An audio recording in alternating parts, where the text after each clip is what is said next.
Felt more like the preseason. Adam Hoge, Carman, Greg Reggs Jr. with you on the CHGO Bears postgame show. I don't know We're on to Green Bay. Yeah. Let's just move right on. Green Bay sucks. Green Bay sucks. Green Bay sucks. I still had fun today. Green Bay might be good.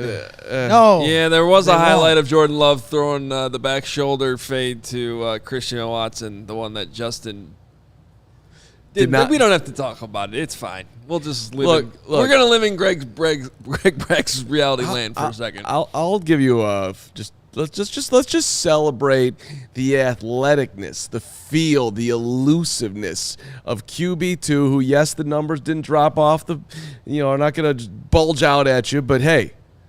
He slid down the middle. He leaped into the arms. It was a great slide. It was a great slide.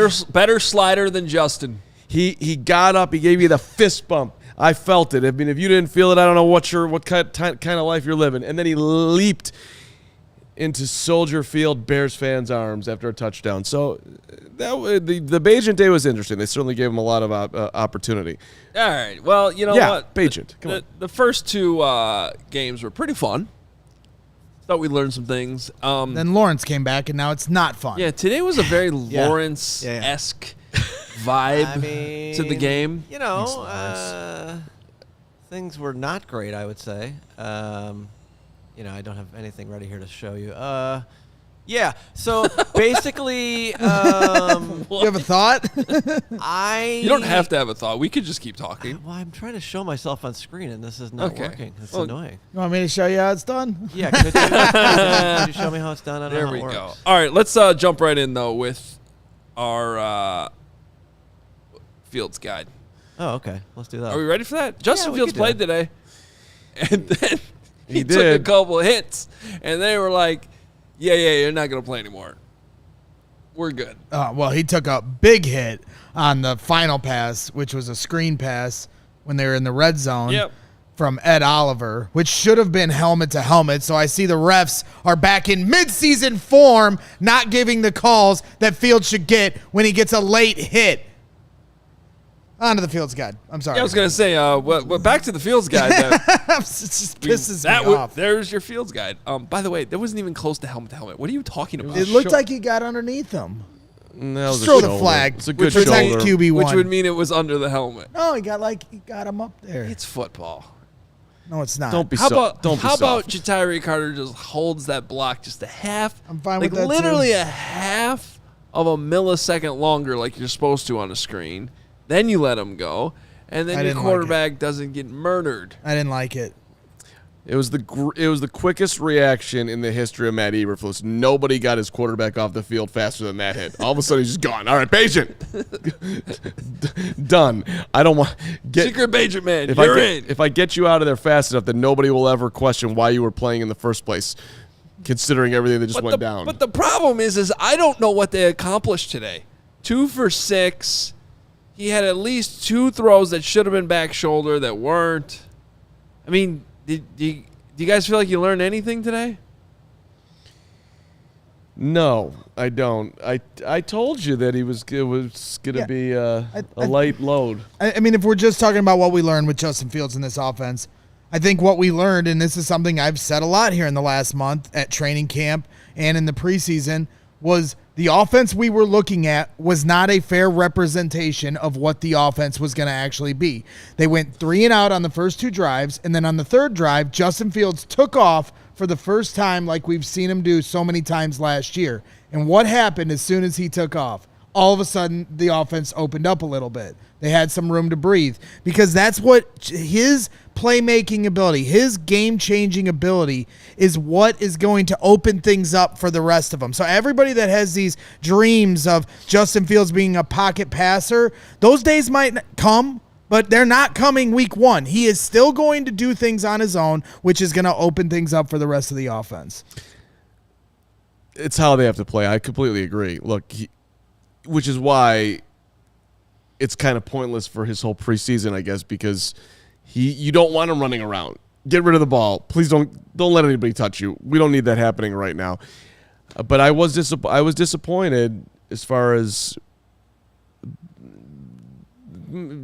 back shoulder, make a sweet throw. I mean, the balls aren't even close to where they're supposed to be. And then the throw to Komet, he's in triple coverage. Is that the best option? I'd have to look at the one where Komet was trying to say he caught it. Yeah, I thought he did catch it. It went through. But regardless, like 3rd and 10 on the first drive, 3rd and 11 on the second drive, like he just wasn't pretty. No. And the run blocking up front. Now that maybe you blame on the offensive line situation. It just. I think we. I don't know. I honestly don't. I don't mean to like. I don't care that much. Yeah. Don't go anywhere. Show's gonna be great. No, I don't have a hot take out of this game, guys. I guess here's my big takeaway, I guess, of the whole thing. Now that we're done, give me the whole thing. Preseason training camp. I asked for Justin Fields to blow us away in camp. That didn't happen. I still think he had a decent camp. I still think it was okay. Do you feel like that's an unreasonable ask to blow you away, not just show improvement? Here it comes. I'm asking. I'm asking the question. But I guess that's what I'm. No, it's a fair question. I think for a superstar quarterback, that superstar quarterback should blow you away. Now, this might not be the best example because I think it's going through the HBO Hard Knocks PR washing machine and coming out the other side. But you watch Hard Knocks right now, and Aaron Rodgers is blowing everybody away. Patrick Mahomes blows everybody away. Come on. We're talking about veterans that are superstars in this league. Isn't that what you want Justin Fields to become? Of course that's who we want him to become. I don't think anyone thinks he's that yet. Of course that's who we want him to become. I got news for you, man. Expect him to be? Yes, and I understand that, but how do you expect him to already be there when he has not played one regular season game with DJ Moore? You saw what he did again today? No, but that's not what we're talking about. I'm not saying he needs to go out there and do that in a game. I'm saying in camp when things are scripted, that one day, the 7-on-7 that clearly blew Matt Eberflus away because he threw 4 touchdowns and went 8 for 8. I want that every day. Maybe not literally every day. But that happened one day. And that day might come. I wanted more of those days. That year might come that we go to camp and he just dominates every single day because he's that good. And that's the thing. But I think it's unreasonable to act like he should already be there. We're not. Let me ask you then. How do you feel about Justin? I saw steady improvement. In what ways? In specifically the short, intermediate, and short passing game. We saw that consistently at training camp, and then that translated in the first preseason game with 2 little, dink and dunks that went to the house. Why? Because now he has playmakers that can make those kind of plays. But you said it a million times on our postgame shows last year. Make the easy throws. And that was the thing I saw steady improvement from at camp. I'm the one that got point about today. We're doing the postgame show today, and it wasn't a pretty day today. It wasn't those. There was 2 throws that should have been there that just weren't. I'm at a loss for words right now, but this is what I've learned to this whole conversation. The only chance that the Bears offense is going to be successful this year, or the way it's going to be successful, DJ Moore is going to catch 1,000 passes. There's literally That'll be a record. That's something we know for certainty. He's a star. That's right.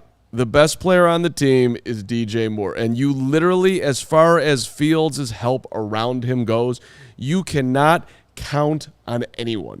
Chase Claypool, I have no idea what they're going to get. Darnell Mooney, no idea what they're going to get. Cole Kmet, pretty confident actually on that one, but it's not going to be elite. Yes. What do you want? No, I want you to finish. I'm not trying to cut you off. Well, no, you can. Well, because what I was going to say is timeout. The one thing where you say DJ Moore is the best player on this team. Yeah. No, DJ Moore is absolutely a star. Thank you, Carm.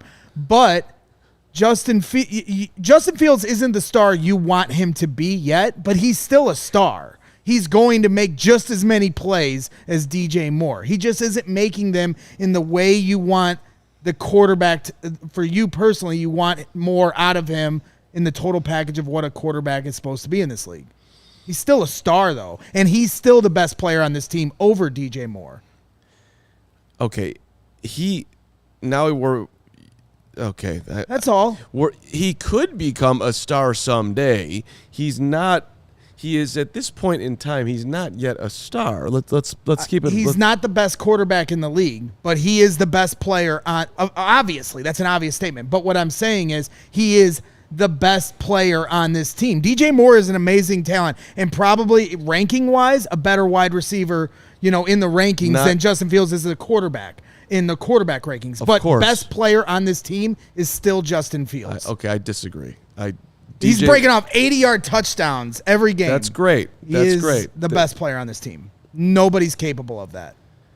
Yeah, I think what you mean is he's the best athlete on the team. DJ right? Moore, hold on. Touchdowns are touchdowns, ladies and gentlemen. DJ Moore's the best player on this team. No, Justin Fields is the best player on this team. And that just goes to show you his potential is so big, he could be even better than what he is right now. The only reason that Justin Fields has any stats in the preseason is because of DJ Moore.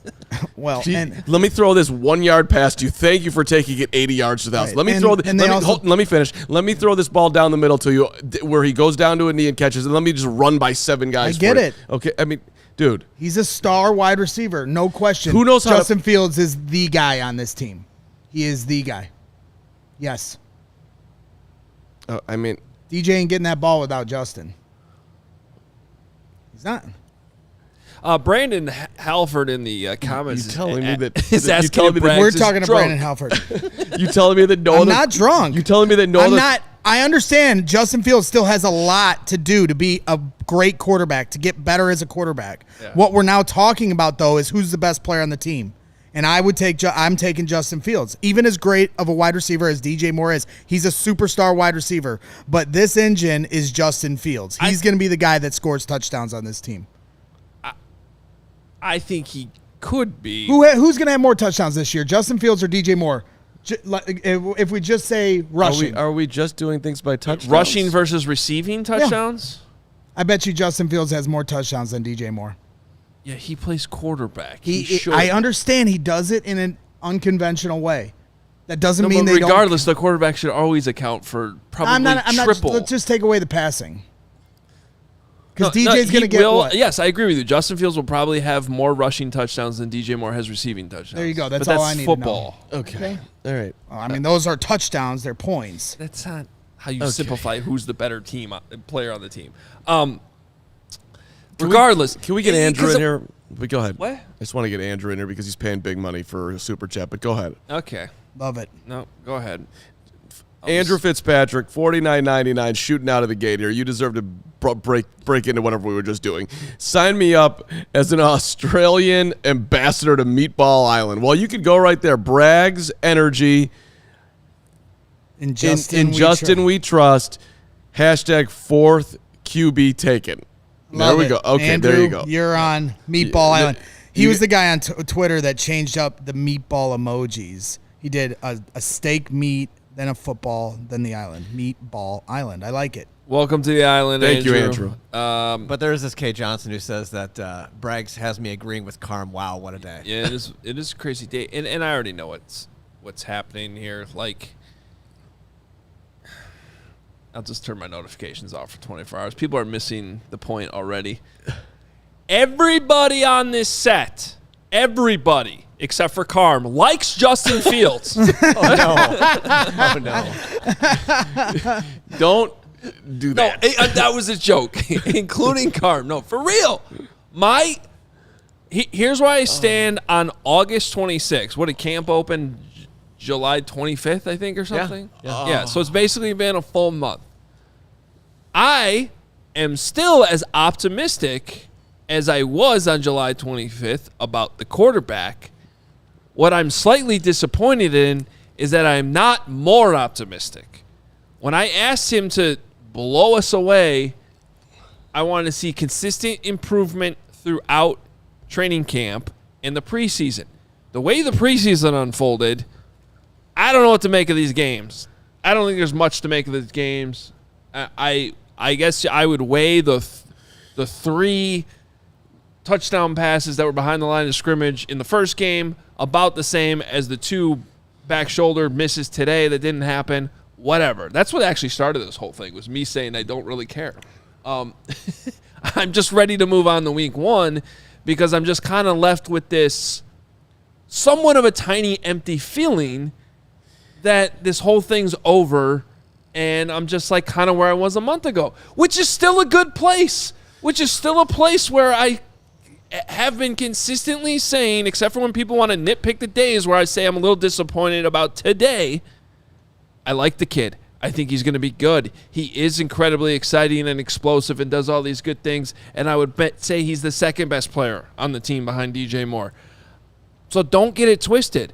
But I can't help but feel a little disappointed that this whole thing is over, and I'm just sort of where I was a month ago. And I think we're saying the same thing, but in 2 different ways. We're saying the same thing because I'm trying to make my case for Justin. I'm not suggesting he doesn't have a lot to get better at. He absolutely does. But I have seen improvement here at training camp of things he wasn't good at last year. I know what he's capable of from what I saw last year. So I combine those 2, and I'm still optimistic heading into the season. Justin Fields finished the preseason 5 for 9 for 180 yards and 2 touchdowns. DJ Moore is responsible for 120 of those yards. Justin Fields, to your point, brags, where I'll try to I'll get on the same page here at least a little bit. He is the most talented guy on this team.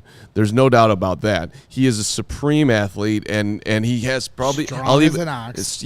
Strong like bull, and I'll even go the highest ceiling of where he can get to. He is not there yet. The one thing that I have learned from this preseason is that the Chicago Bears will not. I will make this prediction right now. I don't know where they're going to end up. I hope it's in a very solid, we're going to feel great at the end of the year place. But they are not going to start the season hitting the ground running. It is going to be a wobbly start. I would bet a lot of money on it. This team is not firing on all cylinders right now, and it's not going to change in the next 2 weeks before September the 10th. You've got way too many guys hurt. The chemistry has not been built up enough. I think they'll start. There is the DJ Moore and Fields connection that will be something they're going to lean on, especially heavily at the start of the season. But their defensive line is not ready to fire yet. Jervon Dexter is still taking an hour to get off the ball. Yannick Ngakoue's been out there for 5 seconds. I don't know what's going on with DeMarcus Walker. This team is not. I would be shocked if they come out week 1 against the Packers, week 2 against the Bucks, and look like world beaters. I think they can get there eventually, but I think they're going to start slow. All right, the Duke here's got a $100 super chat. Actually, wait. I think let's use that as a transition because he had 2 earlier that I think actually play more to what we are kind of currently in. So here, start here with this one. Okay, the Bears Stadium? Let's read this. Okay, $9.99. The Bears' new stadium needs to have a large engraving out front that says, "Abandon hope, all ye who enter here. We look like crap." Duke Island being decorated in black, bunting in mourning of another failed quarterback. Which was quickly followed with this. And this is what I think is kind of what we're talking about. I'm kidding. It's just preseason. He looked great last preseason and sucked the first half last year. Preseason is meaningless and should be abolished anyway. So, right? Like, I mean, isn't that kind of the point? It's like, whatever. Don't read too much Justin, into it. he was not necessarily we didn't learn a lot today, but so what? We thought he was dominating last year. Yeah, and that's kind of where I am. I just and then now let's hit the 99 Niner.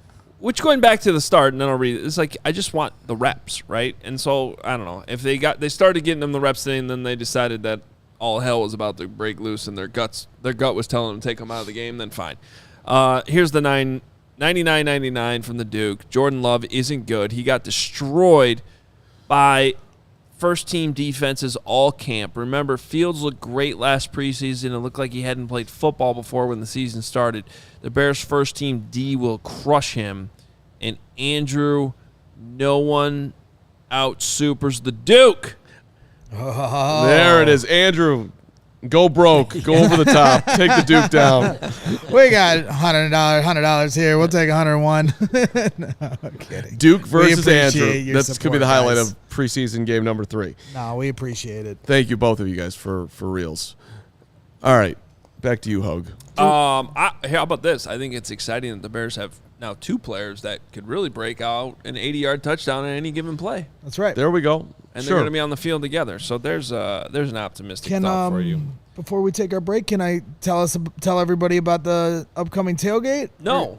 No, I cannot. I'm just kidding. Yes, you can. Yeah, I really want to let everyone know, if you weren't watching the pregame show, we've officially announced the official CHGO tailgate starting back up. I got cropped out of the photo here. Don't worry about it. Mark got cropped out of the photo. Right. Do not miss these tailgates this year. Starting week 1 against Green Bay, we're going to be on the corner of Wabash and Cermak. The Chicago Bears Tailgating Club will be hanging out in their lot. Got our spot. The CHGO Bear, what do we call it? The CHGO Bear Island? I don't know what are you talking not about. Bear Island. We did say we were going to call it Meatball Island.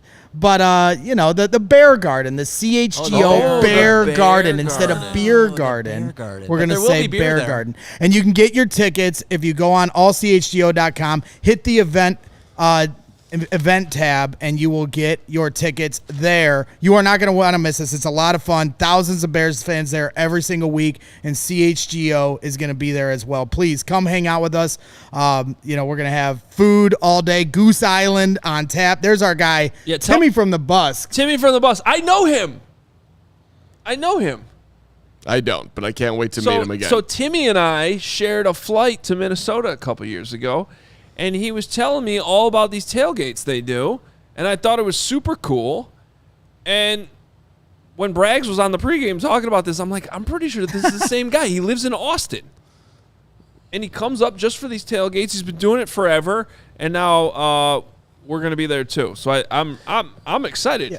Firewater barbecue, Goose Island all day. All you can eat, all you can drink. Get to hang out with us, the rest of the CHGO Bears team. And if you become a diehard, you can get a discount on this event. You get a free shirt right out the gate if you sign up to become a diehard now.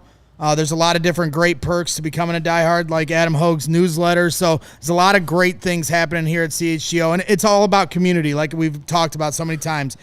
Building this community of diehards, and nobody embodies this more than the Chicago Bears Tailgating Club, and that's who we'll be hanging out with. Come on out there. Like I said, go to allchgo.com, hit the event tab, and get your information there. All right. We got a lot still to talk about here. I want to hand out some game balls from the game, though. I'm gonna be right on brain here because I don't think there was a lot to take away. Isaiah Ford, my guy, blocking a punt late in the game. You get a game ball for that. You did a great job cutting the inside, getting his long arms out there. Terrible job by the right slot trying to block him. And you were super fired up on that play. Of course, special teams, Carmel, 24-0 winners yesterday. No, you score 0 because Hoge special teams. But that was a great play. I think the defense held up, got the shutout. Yeah, well, you can't get a shutout. Special teams facts get in the way of a good isn't story. doing their job. We'll give the defense credit for that. But it was a nice little couple penalties we need to clean up, but it was a good start to the season. I got a game ball for my guy Tyson Bagent. That's right. I'm not going to stop. That's how many game balls you giving out. What are you giving Tyson Bagent a game ball? Because the slide? No, for getting in the end zone. We scored 1 touchdown today. You get it when you score Winning 2 touchdowns. Quarterback 2 job. I mean, I think you did. We're gonna get into that here. All right, we'll get into that segment. Yep. Don't want to get off track. You want me to give my game ball, or are you giving out more? No, you can go ahead. Travis Gipson, you get my game ball. I saw the report from Jeremy Fowler of ESPN saying that Travis Gipson demanded a trade. Bears, don't trade Travis Gipson. The guy's been, he's been pushed down the depth chart, and what did he do? How did he respond? You want to talk about hits philosophy? Every preseason game he showed up, and he's played well. That's the kind of attitude you want on this team, right? So why get rid of him? He's sitting right here in your locker room. You need depth at that position. Travis Gipson, shout out to you. You played great all preseason. You get my game ball. I got 2 more game balls. Cairo Santos, Trenton Gill, you both get game balls. Trenton Gill, 5 punts. He averaged 52.4 yards per punt. Cairo Santos has been booming kicks all preseason, all training camp, and he nailed another one today from 51, went 2 for 2. Good. I mean, you factor in all the stuff in the kicking game plus the block punt. Pretty solid. Yeah. Pretty solid day for the old hashtag Bears special teams there. All right. Any other game balls anyone has? Do you have any? No, I don't. I want to banish this game from my memory for the most part. But we do have. What about Burns? I was going to say Robert Burns at the end? Rumbling, bumbling, stumbling? Somebody's got to get love for the other touchdown. I'll give it to Robert Burns. That guy had a fumble last week, came back strong this week with a one more legit game ball. Tyreek Stevenson. No. They got the interception. For getting beat on that touchdown? What? For getting beat on that touchdown? Yeah. No. Tyreek Stevenson's a little bit of a roller coaster. Well, he penalty is a one play, rookie. Interception the next. No, I'm with you. I still like it, but I'm giving him a the little game ball. shaky about how this is going to go week 1 with him. I'm giving him the game ball for the sole purpose of he said after the last preseason game that he knew obviously needs to get better, catching the ball, finishing the play.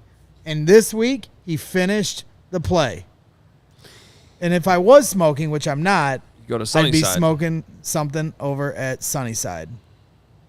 Look at that. There it is. Stevenson's going to get worked at the start of the season. They are going to pick the living daylights out of him. That's what's coming. Well, they are because they're not going to throw Jalen Johnson's way, and there's going to be a penalty. There's probably going to be he forces a fumble, he gets an interception, he gives up a touchdown, it's going to be a little bit of a roller coaster, but I'm still very optimistic that over time he's going to be a solid pick because they picked on Kyler Gordon to start. I like the year. makeup. I like he's almost overconfident right now. I mean, when he got the pick, he wanted to take on the entire Bills sideline. Yeah, that's exactly what we're my biggest about. criticism right there. Yeah, because that'll be a taunting penalty in the regular season. Although 100%. they did cut down on those last year. But didn't he throw the ball at them too? He didn't just yell at them. I don't know. After I'm surprised he caught it? didn't get flagged. He deserved the flag for what he was doing. We'll talk a little bit more about Bagent. I want to get into the Travis Gipson conversation a little bit more. We got Nicholas Moreano coming up from Soldier Field. Get you caught up on the press conferences that are coming up, and a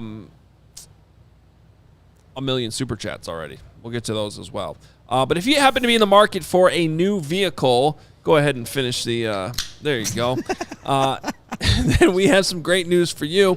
Ray Chrysler, Dodge, Jeep, and Ram in Fox Lake, they've just joined the CHGO team. Really excited about this because at Ray CDJR, you'll always be able to shop one of Chicagoland's largest inventories and find unforgettable savings. Right now during the Make This the Summer event at Ray CDJR in Fox Lake, you'll be able to take up to 20% off MSRP on select new 2023 Ram 1500 models. And yeah, maybe you're thinking about the interest rates. They're too high right now. We get it, but that's not the case at Ray CDJR because right now through August 31st, you'll be able to get limited time 0% financing for 72 months on select new models. So if you're in the market for a new vehicle, then you have to check out the team at Ray Chrysler, Dodge, Jeep, Ram because they are the only team we recommend here at CHGO. Visit them today on Route 12 in Fox Lake. For more information, visit Ray CDJR only in Fox Lake or raycdjr.com today. Serving the community since 1963. Hey, if you're looking for tickets, you know where to go. It's game time. Go out there and listen. Planning ahead months in advance, buying your seats. Who does that? I don't do that. In fact, I'm going to, the next event that I'm going to the U.S. Open next week. I don't have tickets for any of the games or any of the matches or any of the days. What I'm going to do is get there. I'm going to pull up the Game Time app, and I'm going to get myself some awesome seats at the best prices. It's the Game Time guarantee. It means you're always going to get the best price. If you find tickets in the same section and row for less, Game Time is going to credit you 110% of the difference. So if you search any of those other sites and you find better seats and where you're going, you go back to Game Time, you screenshot it, the whole thing, they'll come back at you and give you 110% of the difference. How awesome is that? Herb Lawrence did this. I haven't done it yet, and got his money, got his seats, the whole thing. They've got flash deals, last-minute tickets, easy to find, by the way, images of the seat view, so you can really get a feel for the exact row you're sitting in, the whole thing. It's just an awesome job. Snag the tickets without the stress of Game Time. Download the Game Time app, create an account, and then use the code CHGO. You get $20 off your first purchase. You hear that? $20 off your first purchase. So you go to like 6 White Sox games right now for free. Terms apply. Again, create an account, redeem the code CHGO for $20 off. Download Game Time today. Last-minute tickets, lowest prices, guaranteed. And CHGO Bears preseason coverage is brought to you by the ComEd Energy Efficiency Program. Learn more at ComEd.com/poweringbiz. All right. Tyson Bagent today definitely was a little bit more shaky than last week. He finishes 7 for 14. He played a lot in this game. I mean, they really, as I said on pregame, I had a feeling he would be the second quarterback out. I was a little surprised that he got more playing time than P.J. Walker. But I think that's because P.J. Walker's more of a known commodity at this point, and you need to see what you had here with Bagent. And, he deserved a little bit better on the drop touchdown to Stephen Carlson, although I do think he led him just a touch too far for a guy being wide open. You want that to be a little bit more on the money. That being said, it's the NFL. Catch the damn ball. And unfortunately, the next play was not very good. I have to imagine there was some miscommunication there with the wide receiver because he just threw it straight to the Buffalo Bills. Darius Fountain, yeah, right. Yeah, and so that wasn't great. His QB rating just 26.8 in this game. Yeah, I mean, I admittedly have Bagent rose-colored glasses over here, so I'm trying to balance that with what exactly happened. The Carlson play, I mean, the dude was running wide open, so that ball can be right on the money all day long. He did lead him. Carlson's got to catch it. Would have been a touchdown. His numbers look a whole lot different if that had happened. But he did show a good feel for the game, which is what we keep on hearing about. He was under heavy duress literally every play that he was out there, it felt like. I thought the rollout to the right where he tried to find Mooney in the end zone, if he puts that a little bit further out, maybe Mooney would have had a better chance to make a nice play in the end zone and get a touchdown when he just got launched into the game when Fields got dinged. And Eberflus is saying that he was at his exact snap count, like you were going to do 13 snaps and then you're leaving, is what he's said in the postgame. That seems a little bit odd to me. You would think you would let Fields. You wouldn't just pull him in the middle of the drive. Repeat that again. Read what you had, Braggs. So, we got to get our Gary Ross. What did we say? The breaking news, Gary Ross. Well, he's helped me out here. Sent me a DM from Peggy Kaczynski. Tweeted Coach Matt Eberflus on ESPN post game. Said Justin Fields was pulled before red zone drive because he was capped at his play count for the day, 13 snaps. He was also capped by someone on the Bills. Yeah, see, I'm going to be critical right here, Flus. I hate that. Yeah, I mean, if that's true, that's horrible. If your reasoning is you're worried about him getting hurt because of the shot, then that's just being like, you're going to play this amount no matter what, even if you're in the middle of a drive where you're if it's anything other than you're just worried because of, let's not forget, Doug Kramer got hurt right before that. And they had a different center in, and things, for all. That's why I was trying to give him credit for it during the middle of the game, just sort of guessing, was like, well, maybe things were off kilter. All of a sudden, you got a new center in there. Now, most of your offensive line is new, and he's never played with this guy before. I get it, okay? Just take him out, make sure he's good for week 1. But if it's just because you went in the game and said 13 snaps no matter what, I don't understand that logic at all. And you know what? I got to be honest. I'm not even sure I believe it. Right. I don't believe it. I think he's just saying that. So come up with a better fake reason. Well, just be honest. You don't need a fake reason. He got cracked. It scared the living shit out of me. I said, you know what? The center's gone. He just got hurt. I don't know if he's okay. I think he's okay, but I'm not going to push to the limits when he just was knocked to the ground, and I think his left shoulder might have fallen off. We're going to let him recover over here. It's the preseason. That would have been fine.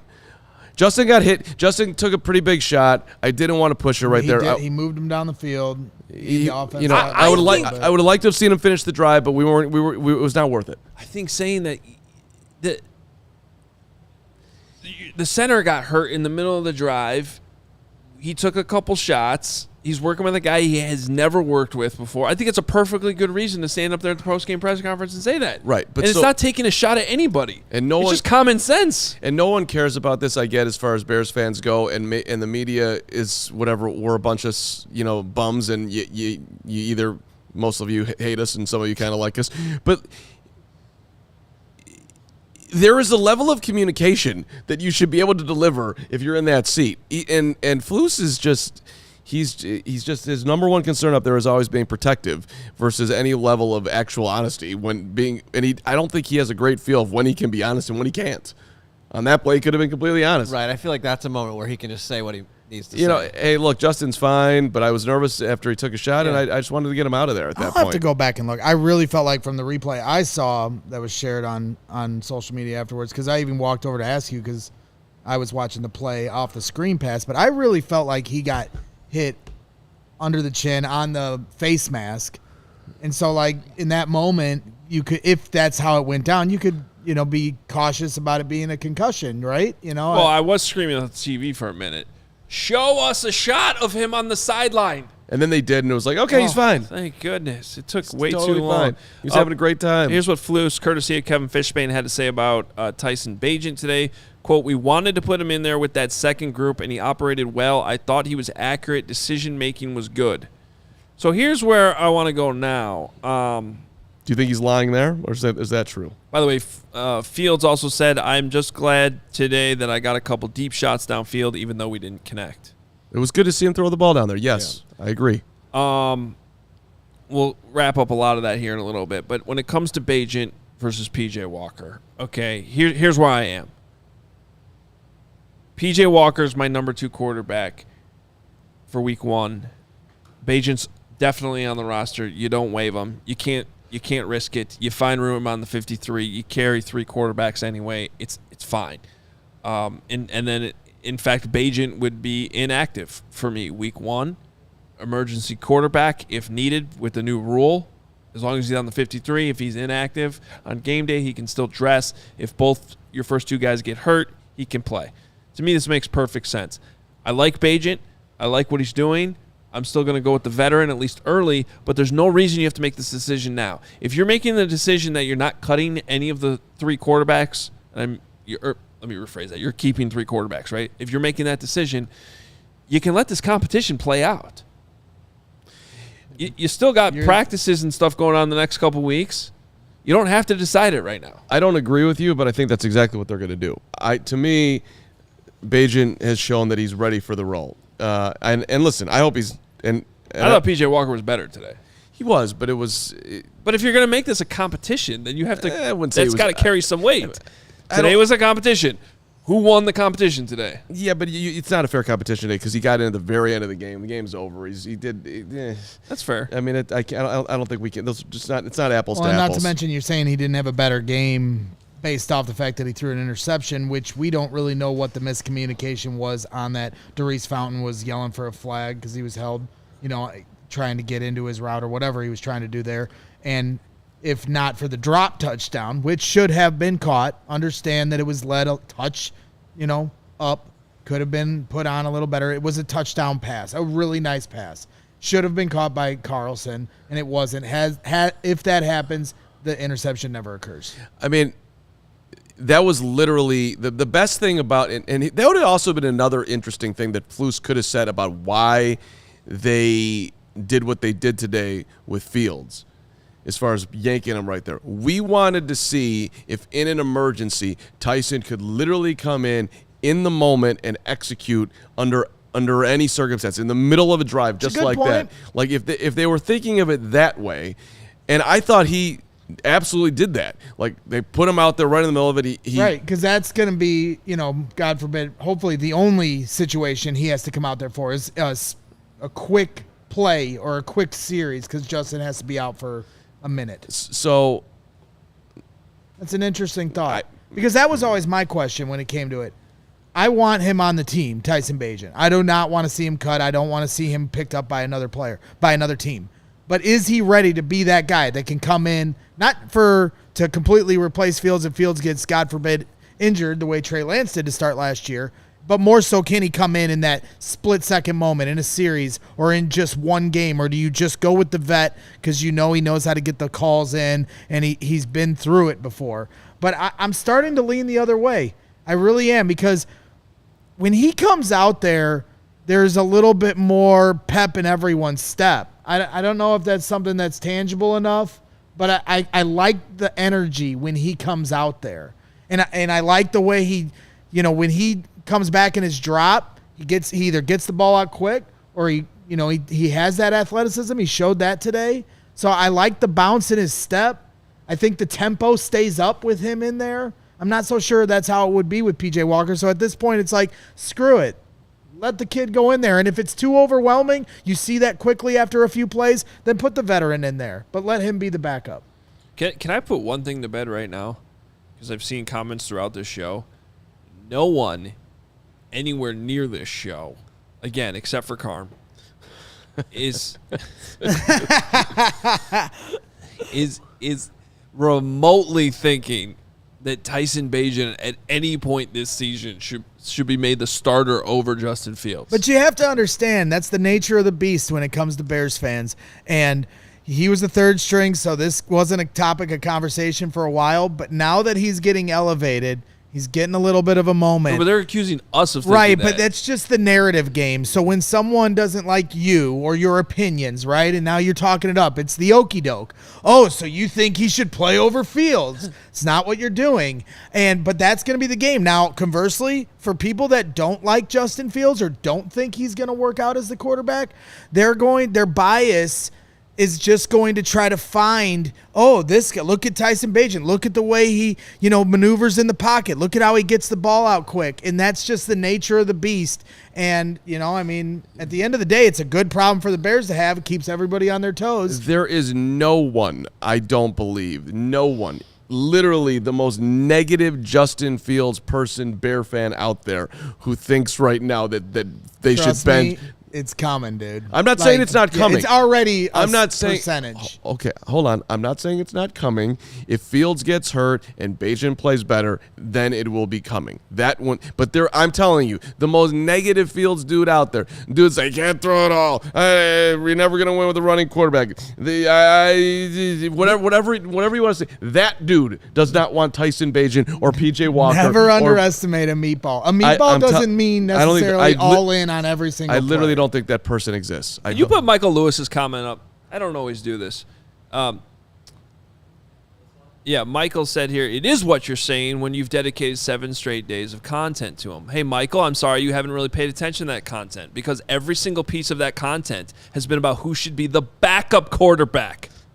Because it's the 3rd week of the preseason. We're down to cut down day. This is what you talk about in late August. Who's going to be the last 10 guys on the roster? Justin Fields didn't play last week. They had BS practices this week, quite frankly, that we barely could see anything.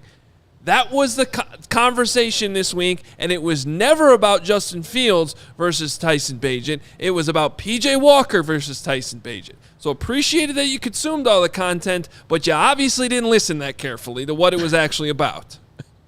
Is there anything... Is your favorite Hoge irritated Hoge or happy Hoge? I like happy Hoge. Sometimes they're irritated both. Hoge. Sometimes they're the same thing. That's actually a 3rd category. Irritated happy Hoge. Happy Hoge, irritated Hoge, irritated happy Hoge. What does irritate me is that in this town right now, you cannot even look at the film and point out a bad play that the QB1 makes. That does irritate me, because that's not how this works. It's a narrative game, and this it's is what we do. unbelievable. It's sports talk, man. I mean, this is but it it's is. getting worse. Well, that's. Yeah. I mean, I'm a part of it. Me and my meatballs. Like, is there a single person that could have watched this game today and been like, "Oh, Justin Fields looks great"? That's there. That's not there what he is. Say that. No, but that's what the problem is. You can't separate the two. Just because he didn't look great today on 6 damn passes, which doesn't matter, does not mean that any of our opinions have changed about what he can be. I'm just going to doodle the rest of the show. I feel like just a good solid doodle will do me good. No, there it is. You like that one? It's a good one. Doodling? I don't know. It's like a peanut/football field. What did I say at the 35? I'm pulling your take on Bagent after the show. That's going to be one of our quotes. I don't even remember what it was. Well, you just did it a second ago. Now you're living in my world. So that's fine. Off on me. Okay. Look. Hey, it's not even honestly, it's not even a make or break season for Justin Fields. He just has to improve. I'm going to take Ryan Poles at his word on that. He does not have to throw for 4,000 yards. The Bears don't have to make the playoffs. He just needs to take a step forward. And if he does that, he's going to be the Bears quarterback in year 4. And now we'll be talking about a make or break year. We're not there yet.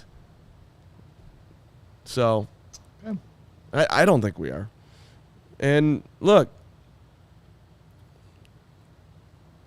we're winning the Super Bowl. Oh, relax. Haven't lost a game yet. Let's go. September 10th. Let's go, Green Bay. All right. Maybe we should do another ad break and talk about Travis Gipson. Yeah. There's a lot of injuries today. Offensive line. I'm feeling abandoned by whoever just left the show. I don't know if I can move on. Who lost? Who left the show? Somebody got to be angry. Oh, maybe it was the guy I just yelled at. No, I think it was his cousin. All right. It wasn't a yell. It was constructive criticism. It was just, come on. You guys, just like we can be better, you guys can be better. Everybody can be better. Everybody can be better. Or worse. Hey, are you in the market for a new or used vehicle? If you are, we have some great news for you because Ray Chevy in Fox Lake has just joined the CHGO team. And we were talking to the team at Ray. They have this pledge called the Ray Price Promise. You got to know about this. It's a guarantee that the price you see online is the price you pay when you go into the dealership, because we found that in many cases other dealers will raise the price on you once you come in, so that they do the old okey doke, as Braggs just said a few minutes ago, on you, right? But that's not what Ray Chevy does. So these other dealerships will say things like, are you a recent college grad? Are you active in the military? Are you a farmer?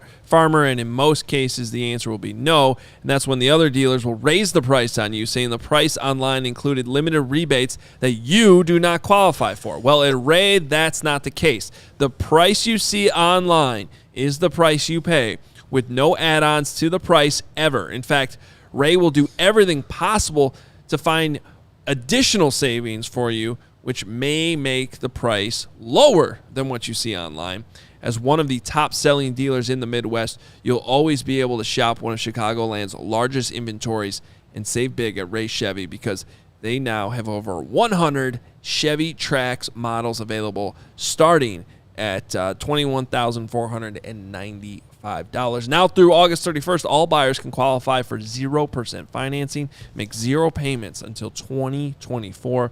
Plus no money down, and best of all, pay 0 hidden fees with the Ray Price Promise. Visit Ray Chevrolet in Fox Lake or raychevrolet.com, serving the community since 1963. Find new roads. Seen a lot of comments about people wanting to talk O-line. Don't worry, we're going to get to that because there is some ground to cover there. But first, and just for the record, everybody out there, we really, all of us, truly appreciate the passion that you bring for this. It's what makes this fun to do. So thank you. And we should all chill out and have a beer from Goose Island Beer Company. CHGO proudly supported by Goose Island Beer Company.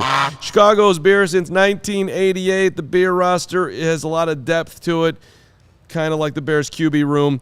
Goose IPA, the Tropical Beer Hug, the 312 Wheat Ale, the Full Pocket Pills. Big Dave was coming by the office to pick up a couple Goose today before he was off on his excursion with Matt Peck, which was awesome to see Big Dave today. Grab an Ultra Fresh brewery exclusive beer at the Goose Island Original Brewhouse on Clybourne Avenue in Lincoln Park, or from their tap room on Fulton Street in Westtown, where you can find Greg Braggs drooling over Justin Fields at any moment. Goose Island Beer Company, Chicago's beer. You know, I had the full pocket pills for the first time yesterday. I missed it when it was in office, but I had one out at Cog Hill yesterday. Straight delicious. It's amazing. It's really good. It's a really good good one. beer. Yep. And I'm more of a pale ale guy over a me Pilsner, too. but I was impressed. it's served me very well this summer. I assume that's why in the ad read it says that's what the Brewers are drinking. That's what not the Milwaukee Brewers. No. The Goose Island Brewers. All right, Travis Gipson. I can't remember the last time a trade request report came out in the middle of a game, but that's what happened today. Early on in this game, Jeremy Fowler from ESPN reported that Travis Gipson has been granted permission to seek a trade, and there's a hint in there, too, that he might want to go back to a 3-4. What's fascinating about this is he's had a great preseason. He, in every single game, has shown up with big plays. Today he had a strip sack again. Now, let's add a little bit more context to this, though, because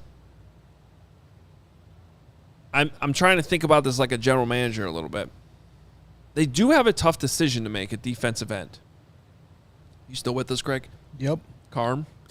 Tough decision to make at defensive end. I'm right here, baby. We're locked in. You both scrolling through Twitter right now. I'm with you, buddy. I'm right here. We're in. I'm looking for. I wanted to find something about one thing that I was searching, but keep going. I wanted to find one thing about one thing I was searching. I'm here. Okay. Just making sure. I hope you're getting to the point that they should keep Travis Gipson. Ryan Weiss with the super chat here, $4.99. I guess all Rasheem Green had to do today to make the team was for Travis Gipson to request a trade. That's what I'm saying. Snip, snip. So, and I think just between those two players, Gibson's been better. But here's okay. I would have to go back and watch every Gipson rep of the preseason, which you'll do. Which I guess I could do here. How many of those have come against the caliber of tackle that you'll be facing in week 1 or throughout the regular season? Have these been against backups, right? I also think it's fair to point out that for the most part in practices, I thought Gipson was quiet. That's fair. There was until that first preseason game, he was dead last on the depth chart. And it seemed justified. Feels almost sort of Tevin Jenkins-y part 2 with the way they're handling him. So, yeah, there were trade rumors about that. So, do you try to get what you can get for him in a trade? Which is nothing. Which I can't imagine is more than like 5th round pick, maybe. I don't even think he was a 5th round pick. Conditional 5th or 6th, something like that. So like this could be that type of play. We have to make a tough cut here. Who is the one guy we can maybe get a 7th round pick back for? Maybe. But on the other hand, like going back to a 3-4, like all of a sudden he looks like a good 4-3 defensive end. I don't quite get this one. I don't know. I've been watching the preseason games. You've been watching the preseason games. Have you seen a lot of people doing a whole lot out there? I haven't seen much. I've seen Terrell Lewis flash. I've seen Travis Gipson flash about 7 times. Yeah. I don't know. If it was me, I'd want that guy on my roster. You're not getting much for him. Why are we cutting him? I just don't like that it's between the way it's like framed on the telecast today, that it's between him and Terrell Lewis. Tell me what right, it's like Rasheem Green is just like this roster lock. And what has he done? What has he done at camp or in a preseason game that stood out? What is he going up against? I like Dominic Robinson. I like all these guys, honestly, when we're just talking about personally. But what's Dominic Robinson done that's been better than Travis Gipson? That's a fair point too. Like, how is he on the roster? He had 1 sack on opening. Poles drafted him. Right, but you picked him in the late rounds as a converted wide receiver to D-line. You took a flyer on him, and I don't get it. Travis Gipson's been playing well. Noise, for sure. What? I gotta save that noise, whatever the hell that was. That'll be a clip. Okay. It's his Seinfeld, Larry David. I'm not saying Travis Gipson's going to turn into some elite defensive end, but I wouldn't cut him. Do you think we should be optimistic about the defensive ends, that this has suddenly become a problem, or are we all being duped by the preseason here? No, we should Is there a chance that 5 weeks in, the Bears are still struggling to get to the quarterback? Okay. Well, my observation in that regard, on that first drive, was as much as I like Andrew Billings, and I feel like he's flashed more than anybody on that defensive line at training camp, he's so damn big that when they're doing outside zone, they're running away from the middle of the field, and they're doing those quick passes, he's kind of they take him out of the play. And so as good as he is to run stuff, if it's not coming towards him, is he a liability on the field? Because you need more speed, because you saw that with Javon Dexter. Even though he didn't get through one time, he was able to get his hands up. So that length, and maybe that's especially on obvious passing downs, they couldn't get off the field on third down, and Billings was in on a few of them. I'm like, put in the kid. Put in the guy that's going to get there faster. I talked with Corey Wooden yesterday at our golf event, and he's very optimistic on the defense. Very. And one of his major reasons is because of Billings. He thinks it's going to make I like Billings a lot, too. I'm just wondering now, when the play's not coming right at him, how effective can he be? But it's more so his impact on everybody else. You could do that with every defensive tackle, though. Dexter is big and fast. So when they run outside zone, he can chase a guy down. I just want to know how Corey Wooden brought somebody bigger than him on his golf team yesterday. He's not bigger. That guy was not bigger than Wood. Well, he might was have been close, tall. though. He was in the neighborhood. Just being in the neighborhood's Two pretty guys impressive. that can rip it 350 down the fairway. Somebody's like, who's the best golfer here? I'm like, I don't know. I'm going to go with the guy over there that played in the NFL who loves the sport. That literally opened up his own golf simulator bar. That's 8,000 times the athlete of anybody else here. I'll go with Woot. I don't know, though. I mean, then there's this guy to my... Devin from Obvious Shirts, man. He had some... let me ask you a question, and I've certainly never been in this position before. Have you ever, on a par 4, not had to move your golf cart on the second, after your second shot? You hit your second shot, and you don't have to move your golf cart because you're already that close to the green? Sitting bombs. Well, some of those holes were short, but yeah. It happened. I was like, what? Big time talent. I'm sure Wu was doing the same thing. All right. It's crazy. Keep Travis Gipson. Team. Yeah, that's where I'm at. There's going to be some, I'm telling you, I don't know if it's going to be Bagent, if it's going to be, here's another conclusion I came, actually. I'm glad you just mentioned it. Whether it's Gipson getting, there's going to be some trades here. I think there's going to be some trades. I think there's going to be some switch. I wouldn't be surprised if the Bears have a brand new punt returner next week. That's a good call. I thought Tyler Scott did fine today. But it wasn't. It didn't sound like it was pretty in the pregame warmups, though, according to Nicholas Moreano. And it's a work in progress. That's for sure. If he keeps taking those hits that he took on those 2 kick returns, he ain't going to make it very long this season. And he's going to take hits because that dude is going to put his head down and try to get everything out of every single play. But then again, okay, well, maybe maybe I take that back. Because Velus Jones, I do think, is making this team, and I think he's the kick returner. So maybe Tyler Scott just needs to be the punt returner. And maybe they go that route. But it wouldn't surprise me if there's someone new in the mix, too. I'd like to see Scott get a chance to do it. He certainly has the mentality. Otherwise, I don't know if he's even active on game day at this point. Well, guys are going to have to get healthy super quick. All right, some injuries today that we do need to discuss. Doug Kramer going out with a hand. Obviously, I have no idea how severe that is. But Mark Grody reported after the game that Doug Kramer exited the locker room with a white cast on his right hand and wrist. It was a cast? Cast. I saw one comment on Twitter that the Bears are optimistic about Kramer, that he's going to be fine, for whatever that's worth. You saw one tweet? And I'm reading Grody. See, he just did the Braxton. A legit person tweeted it. Who? Gary. It was Ryan pulls his bald head. No, I don't know who it was. Which is a legitimate parody account, probably. Yeah, Mark Grody reported that Doug Kramer exited the locker room with a white cast on his right hand. He also reported that Tevin Jenkins limped out of the Bears locker room with a big walking boot on his right leg, a pretty pronounced limp. For Tevin Jenkins? Yes. Yeah. So Here, Courtney Cronin. Matt Eberflus says he thinks Doug Kramer, who left with a cast on his right hand, quote, is going to be okay. So they will need to evaluate the injury over the next day to see what it is. Okay, so he's out for a week and a half. He's out for 6 months. Don't have a center. They don't have a center. Well, that's what I'm... Bring in the lug nut. How do these centers keep hurting their hands? I didn't see the play. I don't know what happened. I think if I'm going to call myself out on anything, I am horrible at offensive line. And what was the Flus meter that we determined last year or last post-game show last week?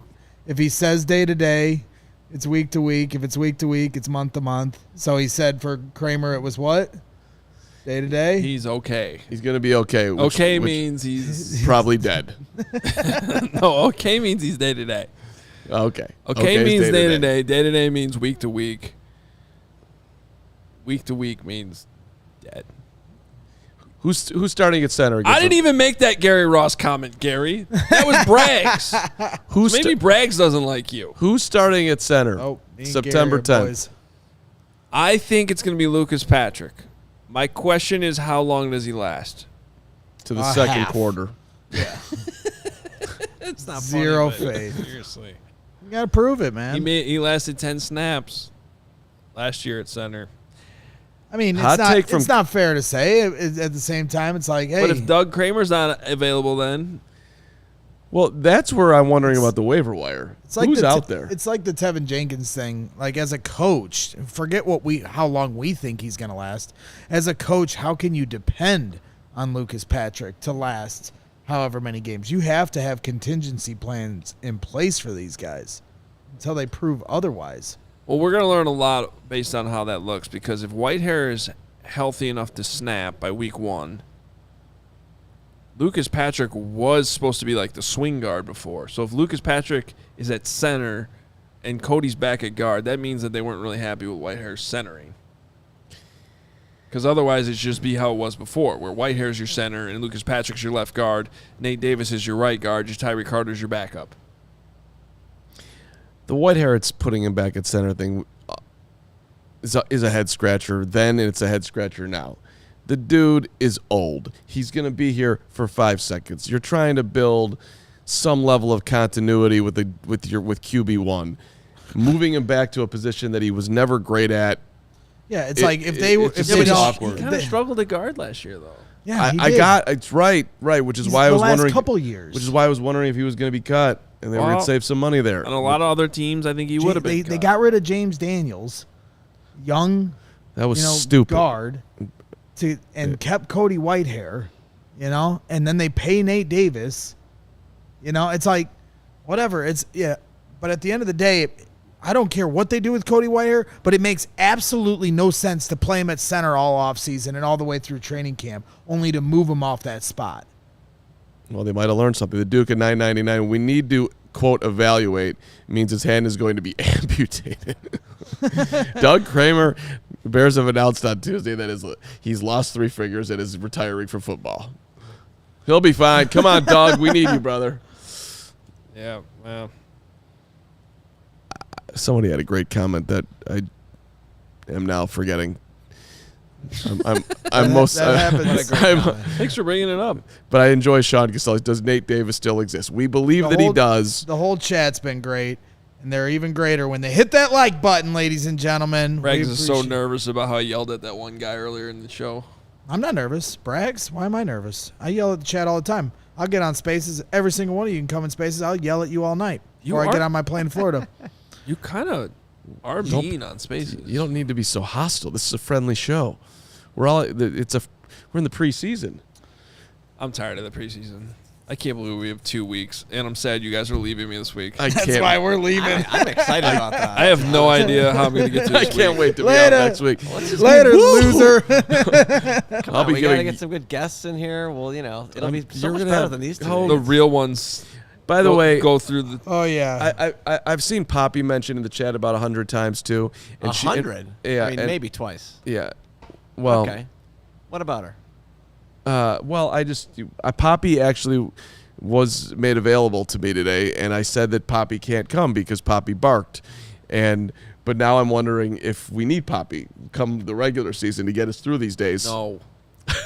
And I'm going to say something else. Nashila in the chat saying, new host coming. Listen here. While me and Carman are gone, you will not replace us. You are stuck with us. Hoge is stuck with us. We're having auditions. You're just going to deal with it. Yeah, I mean, honestly, like we have a meeting scheduled for Thursday. So every meeting I'm still going to be a part of. Make sure I don't get replaced. I might do Monday's show by myself. It'd be such a good look. Just 60 minutes of me. I'm so happy to be here by myself. With a small glass of bourbon. And just go full therapy session. You know what my number one thing, my problems with Carm, green just screen lay 'em out. Fireplace behind him. Yeah. Yeah. Okay. Hey, you know what was cool yesterday at the golf outing? Those pins and aces. Oh yeah. Polos that we had, the exclusive ones for CHGO. They were very popular and very comfortable. And that's because Pins and Aces is the official golf apparel partner of ALLCITY and CHGO. We love our Pins and Aces gear. We loved it yesterday. I impressed everyone in my group with my Pins and Aces ball marker, which is the cracker from Happy Gilmore. Yep. That was a good one. They got a bunch of good stuff. Oh, they got some great Teenage Mutant Ninja Turtle polos I've been looking at. Oh yeah. And best thing is they're a family-owned golf and apparel business. They make amazing polos, hats, golf bags, the beer sleeve, which is amazing. Braggs' group, I think they were rocking 4 beer sleeves yesterday with the amount that they went through. Yeah, that was more than beer. Yeah, an innovative product.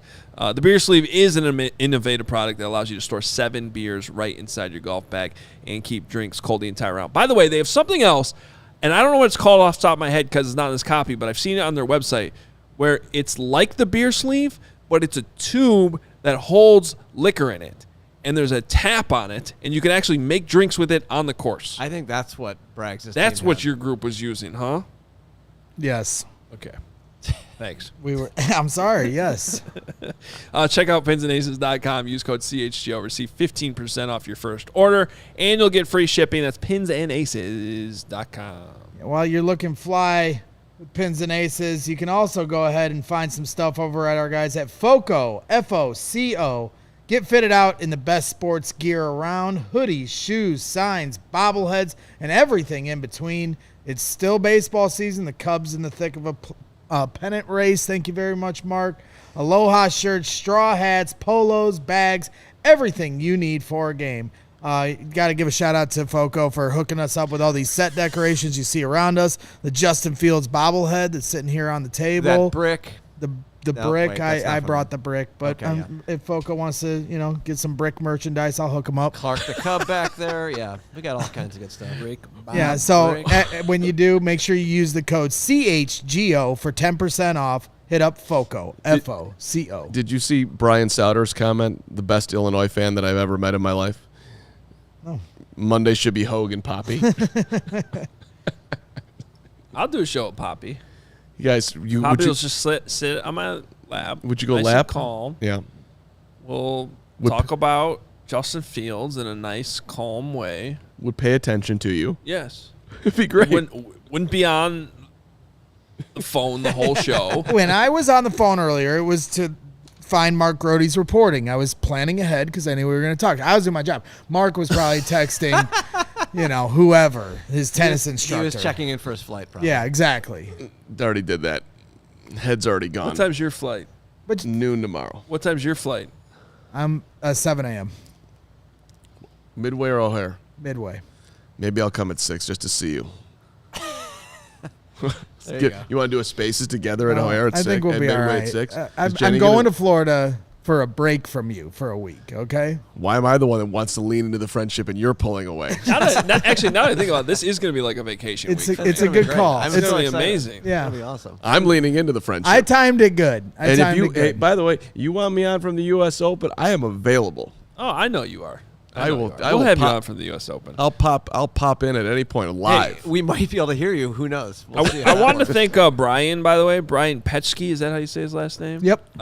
He was super awesome yesterday. Oh my God, we should have led the show with that. Show. Yeah, great dude. He showed up and definitely did not have to do this. But I thank him very much because he handed both me and Carm a bottle of Angel's Envy. And I don't know if Nick's watching, but Nick, he has something for you too. Oh.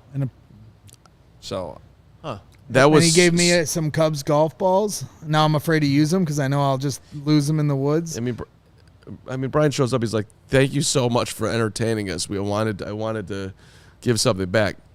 My brother, you did not have to do that. That was. He was like, you got to introduce me to Hoge and Carm because I don't know what they look like because I only listen on audio. Yeah, he's a hardcore podcast listener. And I go, don't worry, you'll know Carm when you see him. I really. And then I pointed to Carm's golf clubs that were leaning up against his Honda. Oh, that was so unprofessional by you, Carm. You should have. What should I have done? Well, where should my clubs have been? On your golf cart. Why were they sitting next to your car? Well, because they gave you that sticker, and I thought that somebody was going to come and take take my clubs and put them in the thing. Why do we have a sticker? Didn't make sense to me. I was excited to meet a man named TJ who came from Atlanta. Yeah. Big the foursome from Atlanta won the tournament. Yeah. Yeah, that was sketchy. I think it was awesome. That's funny. All right. Okay. What have we missed before we got to go? What we have missed is we got Carm's notes. Carm really wants to leave. Nick today. I wanted to play that video. Not if he doesn't of get that. here in a minute. Can we play that video of that little girl singing a song? And then I want to do Carm's notes, and I don't know if Nick ever shows up. We'll talk to him. He's on the clock. He's working hard. I think we worked out the audio issues. Locker room. I mean, maybe we'll see. Maybe when it's live, we'll see what happens. But yeah, let's watch this. Let's watch this kid. Hit play. There we go. Secret. The secret. A secret? Bagent man. The secret. A big man. Bagent man. The secret. A big man. Secret. So there it is. Very cute. That is just evidence of Mark Carman corrupting the youth of America. Rob Forlenza sent that to you guys. I mean, what's your favorite verse of the song? Is it swinging in from West Virginia? That one? No? I like that one. It's a great song. It's catchy. I sing it all the time.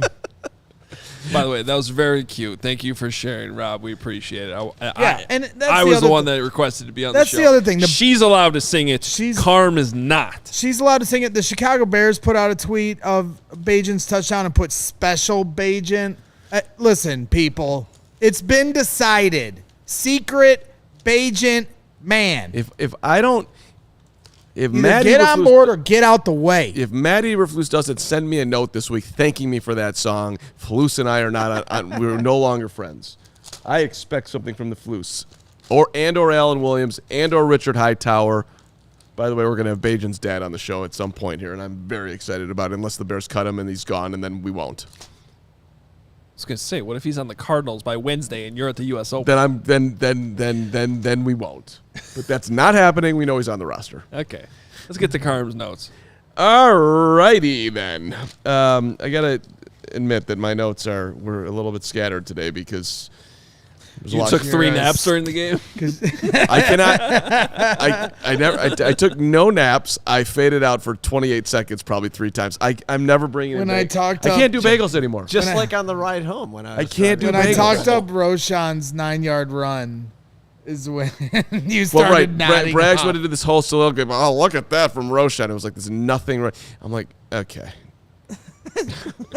I think he's like he's like the homeless guy in Big Daddy, where he just like nods off. All right, we start out with 8 yards to Moore in the Carm notes, and there was a hold on that play that wasn't called, and it was not a back shoulder throw, and then he throws it to Komet to triple coverage, and then Tyler Scott got killed at the kickoff, and then at the start of the game, the best thing was Trenton Gill with a large boot. Large boot, Gill. Yeah. I was a little worried Komet got banged up.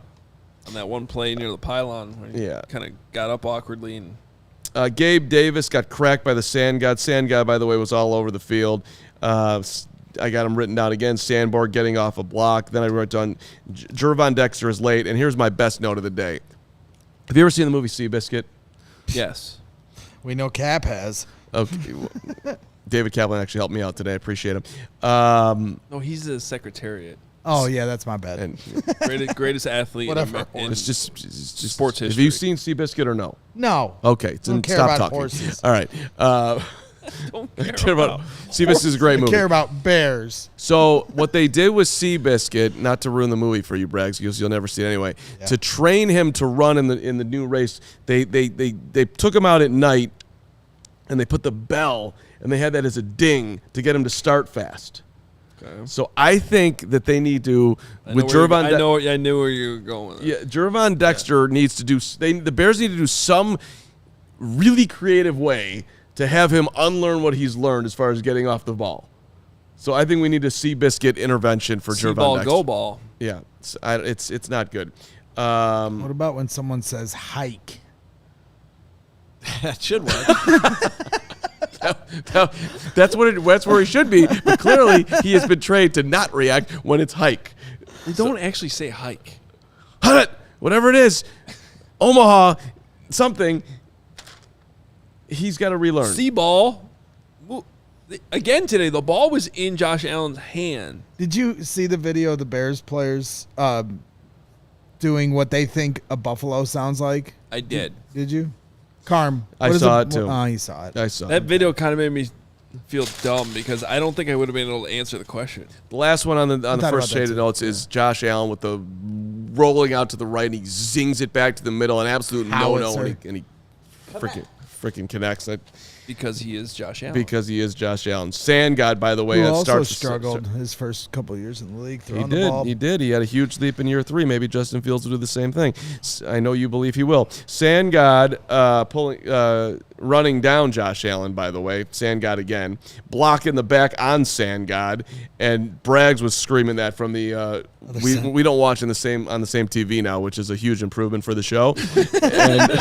And game time experience. Yeah, and Braggs is about 5 seconds ahead of us. Not for the producer who has to hear Adam Amin or the announcer twice in like 5 seconds, or even worse. It helps because we get too distracted talking. So then every once in a while I'll come over there and then we'll argue about the running backs and then I leave. I like it. So he was just screaming out, "Block in the back!" in a complete You whine. think I'm screaming now? Wait till week 1. I think he was like, God. "Throw the flag, you cowards!" Yeah. They did. Yes. So then Tyreek Stevenson with his interception. No one's going to like this comment, but I'll say it anyway. I thought it was a little bit lucky. His back was turned. He finally flipped around at the very end. He did do a good job holding onto the football, but I didn't. Lucky. That was a great play. Oh my God! Rip that page up. Okay, I knew you didn't. I knew you wouldn't like that one. I thought it was a little lucky. Lord, do you Probably hate turned Tyreek around when he Stevenson. did because he was doing his technique properly. And You could tell the hate ball was Tyreek coming. Stevenson. Yeah. Get over it. Yeah, but we Shut got up. lucky. These are my notes. You can They're have terrible notes. That's fine. Hoge forced. I'm sitting there thinking lucky, and Hoge's like, great play. It was. Right. Blanketing him. Okay, He turned his. Oh well, I hate your notes now. Uh-oh, we almost got a quiet please there. Yeah. And then Braggs, you're back on them, so you start like on the DJ Moore catch. We hear, "Go this fucking guy."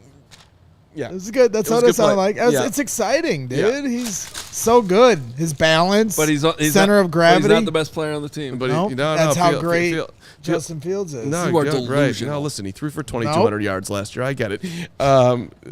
You can't be mad at fans that take what you say and twist it up if you're going to do the same thing with me the other way. No, don't make your weird Braggs No rules. one twisted anything. You did say that. No, you're taking what I'm saying and you're twisting it. What are we twisting? What You said twisted? that. What was it twisted? You said Because Justin you're Fields acting as if you're insinuating that I don't understand that he has things he needs to be better at. I didn't so say don't that. get mad when you say things about other things and the fans twist it up and say you don't like Justin Fields because you're Okay. criticizing. Here come the Bears Twitter rules. That All right, those are the rules. Here comes my name. I make the rules. Read your notes. Thank you very much. Justin Fields cracked down a screen. Here comes Bagent to Darnell Mooney. Tyler Scott gets a mention here with the sweet return. That was after you and Hoge at the time said that's the difference between him and Devin Hester. Hester would have taken that to the house. Which, by the way, wasn't a criticism. Of course not. It was just like you're comparing him to a GOAT returner. It was actually a compliment. Just anytime I see an almost return, I always think of Devin because I'm just like, Devin would have just done that. And rocking the Hester jersey today. Hoge, the Bagent first down where he slid and he got up and pointed. Hoge, he slides better than Justin. It's not a haze on Justin. That's a bit going back to last season. Okay. Remember we did the video of me sliding? Yeah. No, he does have a nice slide. It's a nice slide. Bagent has a nice slide. Excellent slide. He looks fluid. I'm just laying the groundwork to replace for Justin, your though. Agenda. Yeah, your elitist media agenda against Justin Fields. Bragg's Roshan run celebration on like a 3-yard run. Yeah, I thought today he was getting spicy a couple times, Roshan Johnson. There it is. I liked it. I like that attitude. Spicy Johnson? Spicy Johnson. You could call him that. I'm going to stay away from that. So, did anybody pay attention to the garbage truck commercial with that 4-year-old that comes out and like stares at the garbage truck? Because it made the notes today. There's no way there's any 3-year-old that's ever looked at a garbage truck like that. Oh, like it is such a leap of faith on the garbage truck kid commercial. Okay, didn't see it. I worked during the commercials. What's the kid? The kid likes the garbage truck? It's making it out like the garbage truck is doing such good work that the kid is just in awe and of kids like trucks. Yeah, I was gonna say kids get enamored with garbage trucks. It's a thing. Or construction vehicles. When I was a kid, I loved farm trucks. Implements. The first day of the week that James learned was Tuesday because it's garbage day. Garbage truck smells. But he would you're just looking at it from out the window. He would see the garbage truck and be like, "Oh, today's Tuesday." All right, enough with the garbage. And then I'd be like, "Oh shit, I forgot to put the garbage cans out." All right, I don't buy the garbage truck commercial. That's all I'm saying. Moment of silence for Gabe Hoy. That sucked. Aaron C. My 2-year-old is obsessed with garbage trucks, and therefore he says it's the most wrong Carm has ever been. All right, that commercial is a great commercial because it's got a great message, but I just thought it was a little over the top. Made the notes. The Hoy injury was not fun to watch. That was not, and Noah Sewell got carted off too, and then Joey Spathis returned to the studio. Joey's back. What a great moment. If Joey's Thank back, goodness. it means that any of these missing Bears players can return at any given time. It's true. They might just walk through that door over there. Somehow I've got in my notes here, DJ Moore to Fields to Joey. Isaiah Ford, you get a shout-out for the block. And my last thing here is I started writing out the softball lineup for the playoff game on Monday.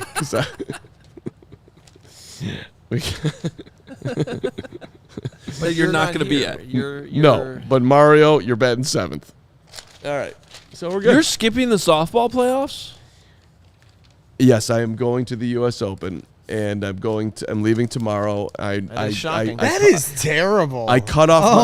Boy. No, I'm not wasted so much airtime on this show talking about softball. It's the playoffs. Not listening to an ounce of shade from either of you. I left my camp trip that I love for the end of life after 2 days to drive down to Indianapolis and spend time with you on the golf course. That was the worst experience of my life. You were the reason it was the worst experience. No, it was absolutely not because of me. I am taking a vacation, and the softball team is going to be fine because I have an incredible roster, and we're going to win. Wow. Who are you playing? We're playing the 6 seed. They're garbage. Who are you playing? You don't even remember. Squab. This is the biggest bulletin board material I've ever seen. Splendid. Splenda? Okay. Like Scandal. Yeah, them. They're Scandals. We beat them in the. Listen, they can do a couple things. I'm kind of rooting for Scandal right now. Well, you didn't come to any games. You might as well root for Scandal. Hoge sitting out the season. Bragg sitting out the season. Yeah, because literally every Monday I've had a baseball or football practice. You could have made it to a game. We had 9 o'clock games. No. All right. Is Nick here or are we going home? He is supposedly heading upstairs, but we got a lot of super chats. So let's super chat. He makes it after we've read those. We'll just take these from the clock's top. ticking, Nick. So this is a night. We'll start with Sangray. Sangray, $5. Justin Fields has not improved one bit from last year. Can't read defensive post snap. Holding on to the ball forever. Dumping it off inaccurately. Headed toward Caleb. Wait, it continues. There's one more from him. Oh, man. Spelled Bagent wrong. You're fired. Here's a $5. We knew Mahomes, Burrow, and Herbert was a superstar by their second year. Brags. We need to at least admit Justin Fields is not going to ever be a superstar. Well, so negative. Now we're really covering all our bases in the land of hyperbole, just off the shores of Meatball Island. Appreciate this. Appreciate the super chat, though. Whee! Joe, our guy, $4.99. I think it's concerning that the D2 quarterback that was an undrafted free agent has come into the league doing all the things we hope Fields would be doing by now. Yeah, but he's not doing well. There's some post-snap stuff there that I like. Yeah. I mean, 2 rushing touchdowns from Tyson Bagent, running back that's a quarterback. It's a joke. It's a joke. Okay? Can you pull that noise he made? Yep. I'm in trouble. I'm in deep trouble. Not just trouble. Keep going, please. Hi, Joe. Good to see you. Something too, please. Okay, yes. Joe, we love you. $5 from Marty. Would you trade the Bears' first-round pick in 24 for Chris Jones? Similar body type to Dexter. Might be a good investment in a mentor in that sense. I don't know that that's going to be enough.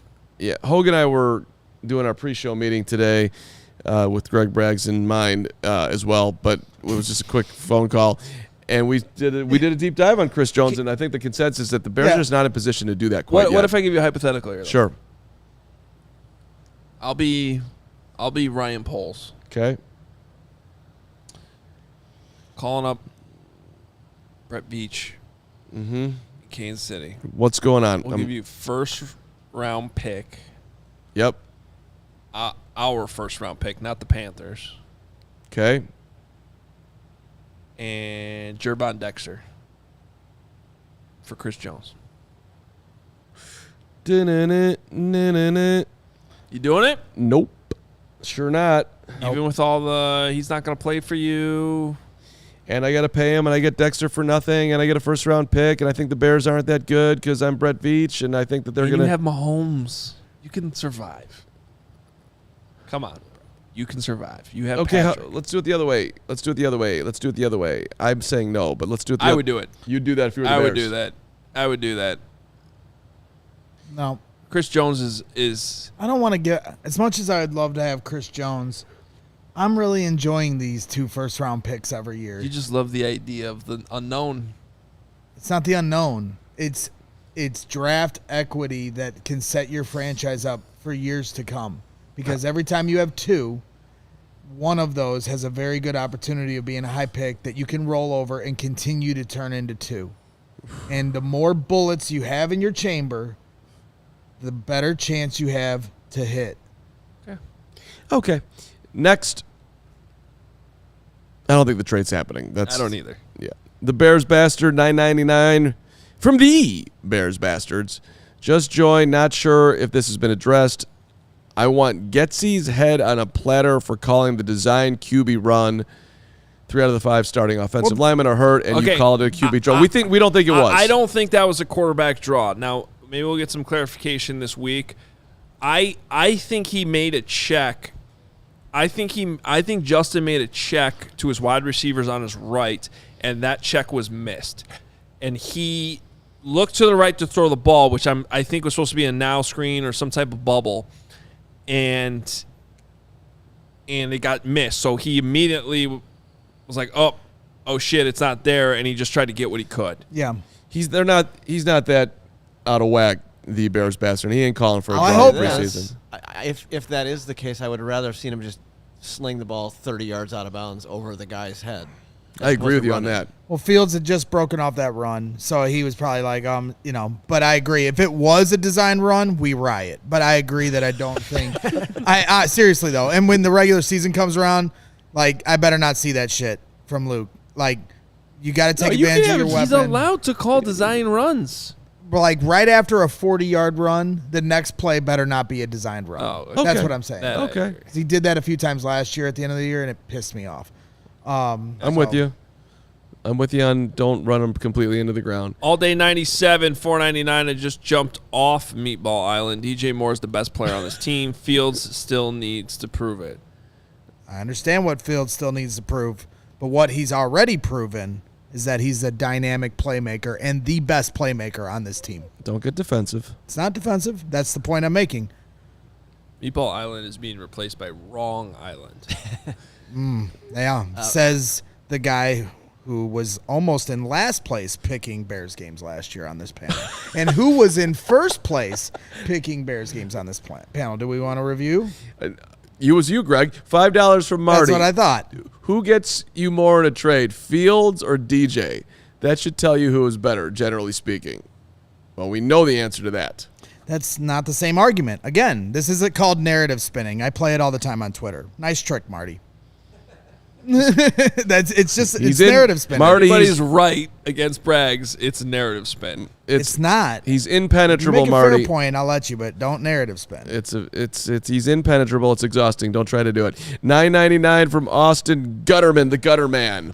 What scares me is the interior of the O-line because that is where So that's just like Justin. Justin struggles with pressure up the middle. Yeah, if he doesn't trust it, he bails out. I'm scared of the interior. I'm scared of the exterior. But I don't like where the O-line is right now. Yeah, I'm a little. It ain't good. Bears on Kawhi, $9.99. Meatball game one. Justin Fields won 300 yards, 100 yards. 300 passing yards, 100 rushing yards, 3 passing TDs, 2 rushing TDs. Gordon, Tyreek. One is 99. Yeah. The other is 1. Wow, that's impressive. So the 100 rushing yards are all coming on the 2 touchdown runs. I get you. Gordon, Tyreek, pick 6s. The defense has 8 sacks. Final score, 49 to -7. Yeah. Edmonds, -7. No, the No, final 49. score. Oh, I got you. -7. I thought he was. Yeah, okay. We put 40 the baby to bed. 49 to 97. Put the baby to bed. Bear down. Meatball Island all day. Keep Love Gipson. Love it. Bears- We tried doing our meatball mailbag on Thursday, and that show completely train wrecked.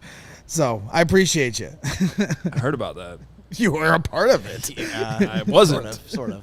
$9.99 from the Duke. My man, let me help you guys. Per CHGO Bears Hosts. Bears should trade Justin Fields for a 4th-round pick and start Bagent. Kidding. Love you guys, but also I'm weird and enjoy the chaos you deal with. Thank you, Duke. Appreciate you, brother. Yes, I have to deal with these two. It's hard, Duke. I appreciate you. Derek Davis, $9.99. Carm, the person who thinks Bagent should start over Fields definitely exists. You may think that's ridiculous, but ridiculous people exist. Okay, Derek. I want names. I mean, well, now that the season's starting, it'll start to dwindle away unless Bagent can come in at some point. Okay, And then it could, if he does well, it'll pick up. I consume a lot of content. I have not heard anybody say that, but okay. 8, and the last one from the Duke. You listen to the media. You got to get into Bears Twitter, into the depths of Bears Twitter. You don't know what I do. You I don't know where I exactly am. what The you Duke, do. $9.99 per Moreano. Fields is awful. Go Pack, go. Bears Twitter, do your thing. Subtext, stay away from my wife, Nick. My kids will never call you daddy. Oh, my God. He is adorable, and he's also super late. So we'll hear from Nick in the regular season. $4.99. I'm with you. Yeah, $4.99. A hippo character runs at high speed. His legs it's a forming. sticker. If you're watching on YouTube, you see a little hippo character running. at Okay. high speed, yeah. Okay. Great show, guys. Loved it. I'm with you on Nick. We'll talk to Nick when they play the Packers. On to Green Bay. Hoge gets a break from us. And Law. Law gets a break from us. I'm excited. Lawrence and I are going to have a party this It's going week. to be the best. You want to just sit here and talk to these guys for an Yeah, hour? I know. How terrible. You get to how great. You don't get Braggs and Carm who bring pizza and bagels. How did Spencer allow Braggs to take the microphone yesterday? There was nothing louder. I just don't understand, like...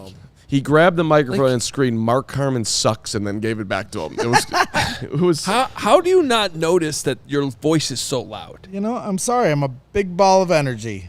Like having fun. Don't apologize for it. I'm not apologizing. There you go. No, when I said I'm sorry, I didn't for mean yelling. Huh? Well, I mean, you know. It was really. I mean, I was having a peaceful time. I'm literally talking to all the tables, and introducing myself and trying to be professional, whatnot, the whole thing. I just want to say that Mark Carman's group was terrible, and mine won, and Carman's a loser, and he's old. Look at his gray hair. Yeah, all that talk. My team beat your team. I think because it's the preseason and we had the issue pregame, we should just see if it actually works. This will just be fun. A test run. Let's just let Carman Braggs yell at each other until. Is he here or is he not here? He's sitting down, so we could test this. It's test good. it out. Just kill nothing it. wrong with a little test. I mean, I'm tested. It's the fourth quarter. We're running the 2-minute drill here, even though that we're down 37 at this point. I do think it'd be nice to. No, we can do 5 minutes with Nick if he's ready right now. Well, before Nick comes on, once again, make sure you go to allchgo.com, hit the events tab in our website for the official CHGO tailgate best in the city. Here's the thing. If you come to the tailgate, we promise not to give Braggs the microphone. Well, that's not true. I got the mic all last year. And that's exactly where I'm going to be in my element because we're going to be having a lot of fun with the people, all of us bright and early, every game day, home games. We got starting with the Packers all the way into November against the Panthers. When you go into the link tab on allchgo.com where Lawrence is going to share this along to show you how to find it. The events tab, not the link tab. The events tab. I'm sorry. Yes, sir. You can buy a ticket to any of these upcoming tailgates, not just Bears Packers. Firewater barbecue, gonna be the food there. All you can eat, all you can drink. Goose Island beer all day long. It's gonna. Yep, good times are gonna be had. That first week against the Packers is gonna be a madhouse. I can't emphasize it enough. So if you become a diehard, you can get a discount on the event. Get a free shirt. We're gonna have merchandise available at the tailgates. Hoge and Carm are going to be at the tailgates. Hoge's going to be avoiding me at the tailgates as far as he possibly can on one side. I'll be on the other. Why? I don't know. I'm just joking. No, that's when I love you. It's going to be great. That's true. And throw some bags with us. I'll play bags. I'll play bags. What time you getting there, Greg? What time will you be arriving? I'll be there bright and early, my friend. We'll talk about that later. Okay. Is Nick there?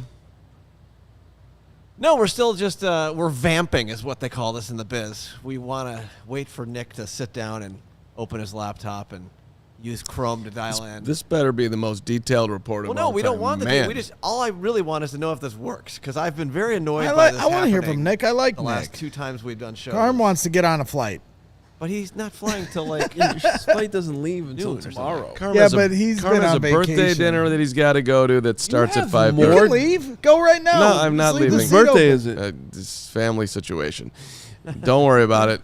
Let's do a 3-hour pregame postgame show. A 3-hour show. all right, we're gonna see if this works. This is exciting. Bryce Young Everyone's looked pretty excited. good last night. If this doesn't work, I'm gonna have a meltdown. I mean, that would suck if it I'm just didn't gonna work. start throwing out random All right, let's see if we can get Nick comments. into the show. Jordan Love, good or bad? Is Nick there? Hello, Nick. I can hear you guys. Can you hear me? Nick. Yay, Nick, you're there. Nick, we don't have a lot of time because I've got a birthday dinner I got to go to, and we've been here for 8 hours. So cut right to. Oh, Hoge, do you got the first question there, buddy? Because Well, the Duke said he needs to see this super chat. So let's read it again. It's the Duke 999. He says, per Moreano, Fields is awful. Go Pack, go. Bears Twitter, do your thing. Subtext: stay away from my wife, Nick. My kids will never call you daddy.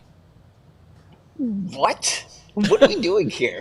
What's going on That's here? a great question, Nick. We have no idea for the last 20 minutes. I'm going to try to get this train back on the tracks. Could you please explain to us what the heck was going on with Justin Fields' playing time today? Yeah, so guys, when he came out on that screen pass, it was by design. He met the required play snaps that was designed going into this game. So when you saw him come out when he did, that was by design. He didn't say didn't say it was because of the hit that he also took on that screen pass. Even though he did mention that maybe Fields could drift a little bit more when he's throwing that screen pass to maybe avoid the hit altogether. But he did say it was by design, and Justin Fields also doubled down on that. Do you believe it? With Matt Eberflus, you guys, I don't know what to believe and what not to believe. And usually, when you have a backup center, you're basically going in with one starting offensive lineman. I don't know. I think you just need to be a little cautious at that point. And, for Justin Fields, he said it felt good to just get some passes downfield. And even though they didn't connect to the ones on DJ Moore, Darnell Mooney, he felt good about that. So I wonder if they collectively as an offense just felt good about what they kind of did and just said, we'll call it a day. Let's get healthy and not put Justin Fields in jeopardy. Talk about the connection with DJ Moore today, which we saw again, Nick. That was certainly the highlight of Justin's day. Yeah, it was a play action pass that obviously opened up due to the defense. And then Justin Fields was like, that's a play you're probably going to see again sometime this year. So, and we've been seeing that consistently, guys, throughout training camp, right? DJ Moore in the middle of the field and Justin Fields just connecting over there. So it's a play that they like, and you'll probably see it again at some point in the season, as Justin Fields said in his press conference. All right, help us settle the debate here. Who is the best player on the Bears roster? DJ Moore. Yeah. See how quickly he answered that, Greg? Well, I don't. Who's the I don't debate? have to Justin follow Fields it. right now? He thinks Justin Fields is better I than think DJ Justin Moore. Fields is the best player on this team. I think he has the most potential to be the best, but proven right now, I have to go with DJ Moore, who's gets 1,000-yard receiving seasons regardless of the quarterback. But Justin Fields can easily be that guy, Greg. Yeah. And I'm not saying that's an unfair argument, but they're saying I'm an idiot. I wouldn't say. I'm that. not saying you would. You'd never do that, Nick. I know that. Nick, I saw this going around Twitter. I know Justin Fields mentioned he has some goals for the season. Can you let everybody know what those goals are? Yeah, so he was asked to give 3 specific goals, and Justin Fields highlighted making the playoffs as the first priority, and also putting the Super Bowl in that. Become the best leader he can be would be number 2. And we've definitely seen that from Justin Fields, just being that leader role. And then just ultimately, guys, win. Like, that's the one thing Justin Fields hasn't had a lot of since he's been in the NFL and been on the Bears team. So make the playoffs, become the best leader he can be, and win, you guys. I think those are 3 good goals to have as, Justin Fields going into 2023. Yep. What stood out from the Flus? I know for one, he has some tough decisions that head coach has to make this time of year. Yeah, I think just kind of what he had to say about Tyson Bagent in the number 2 spot for quarterback.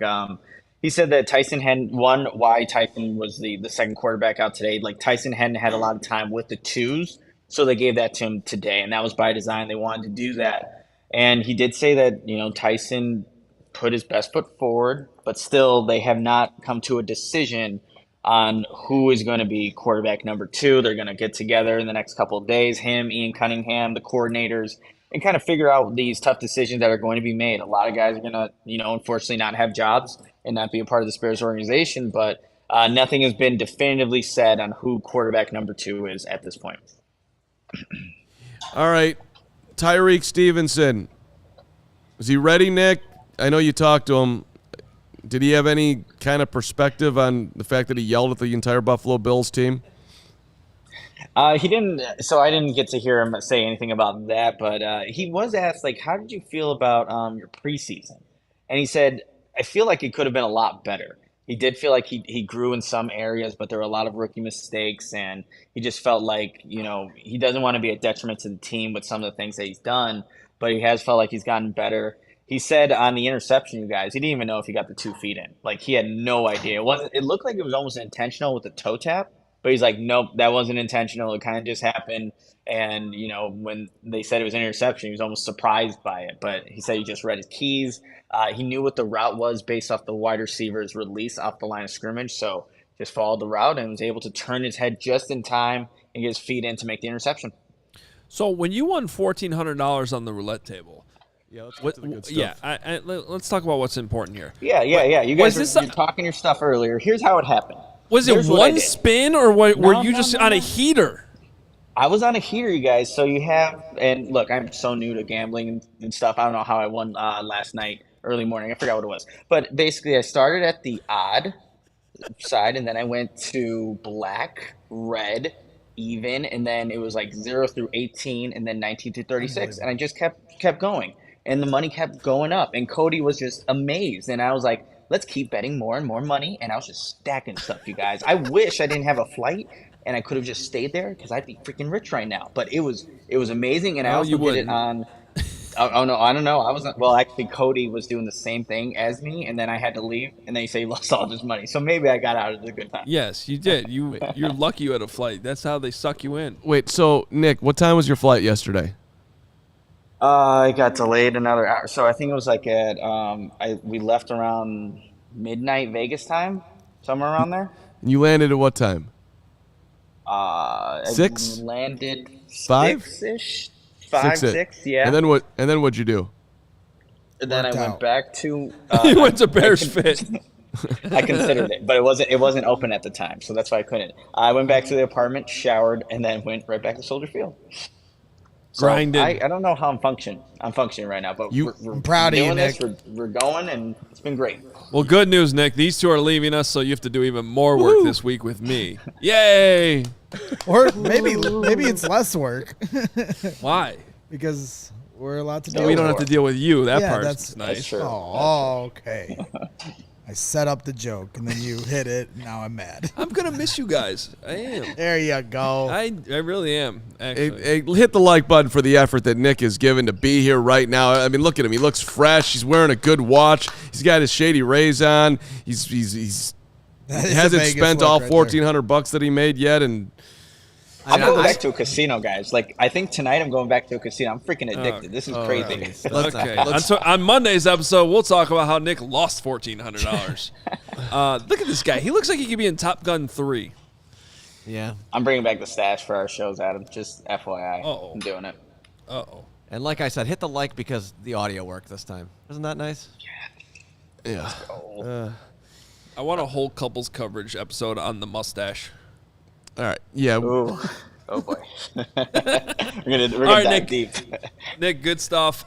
Great job out there. Get some sleep. Hey. We appreciate it. And Nick, we'll are see you you on Monday? Are you and Stephanie good for softball tomorrow? Monday? Monday. We'll be there Monday. Let's go and win our playoff game, right? Or no? That's right. That's right. So let's go. Let's go. Do it. We're down. Okay. Thank you. By the way, your manager's not going to be there. I only wouldn't come because I right. know that Nick is so good because I love him. Okay. I love you, Nick. Don't get love you uncomfortable. too, Mark. Thank you, baby. Bye, Nick. All right, you guys. See ya. One last super chat before we get out of here. San Diego Mike, $4.99. Poles said he was going to build through the lines, but they are the worst position groups on the team. What does that say about Poles?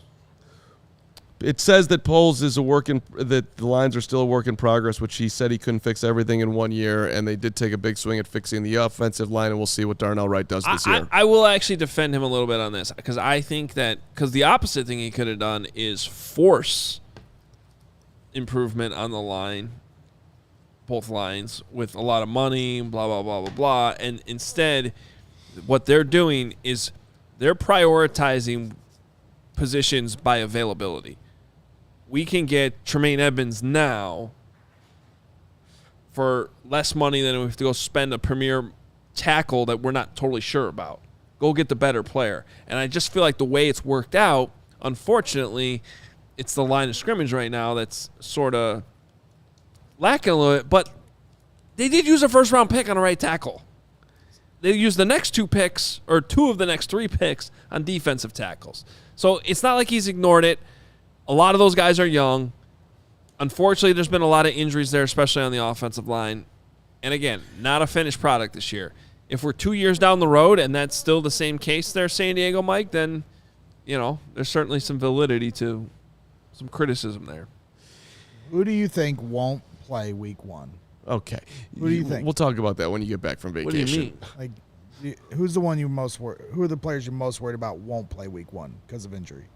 Oh, Tevin Jenkins. Tevin Jenkins ain't playing week 1. Darnell Wright?